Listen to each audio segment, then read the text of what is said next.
కాంగ్రెస్ వాడు వస్తాడు, బీఆర్ఎస్ బీజేపీకి బీ టీం అంటాడు. వీడు వానికి అంటాడు, వాడు వీనికి అంటాడు. కానీ మొన్న భువనగిరిలో ఏం జరిగింది? భువనగిరి మున్సిపాలిటీలో బీజేపీ కాంగ్రెస్ ఇద్దరు కలిసి బీఆర్ఎస్ మున్సిపల్ చైర్మన్ తీసేసి ఇవాళ అక్కడ Congress municipal chairman, BJP vice chairman ఇది జరుగుతూ ఉంది. కాబట్టి మీ అందరినీ కోరుతా ఉన్నా, ఈ రెండు పార్టీలు ఏకమై ప్రాంతీయ పార్టీని దెబ్బతీసి ఇక్కడ వాళ్ళ ప్రాబల్యం మెచ్చుకునే ప్రయత్నం చేస్తూ ఉన్నారు. ఈ ముఖ్యమంత్రి ఏమయ్యా ముఖ్యమంత్రి, నువ్వు చేస్తలేవు అమలంటే కేసీఆర్ నీ గుడ్లు వీకి గోటీలు ఆడుకుంటా, కేసీఆర్ నీ పేగులు వీకి నేను మెడలేసుకుంటా, నీ ముడి మీద ఉన్న షెడ్డి గుంజుకుంటా, నిన్ను గొంతపోయి చెర్లపల్లి జైల్లో వేస్తా. ఇది మర్యాదనా?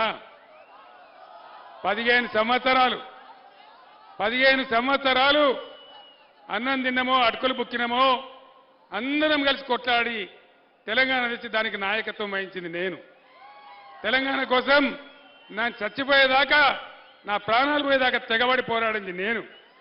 నన్ను పట్టుకొని ఇన్ని మాటలు మాట్లాడమా? 10 సంవత్సరాల పాలన ఎట్లా ఉండే? కరెంట్ ఎప్పుడైనా పోయిందా? ఇవాళ వస్తుందా? అంటే ఏం దుర్మార్గం ఇది? శాతనైతే లేదా? ఇవాళ ఏంది? ఒకడేమో ఒక పార్టీ ఏమో దేవుని పేరు చెప్పుకొని ఓట్లాడుతుంది, ఇంకో పార్టీ ఏం చెప్తుంది? ఇవాళ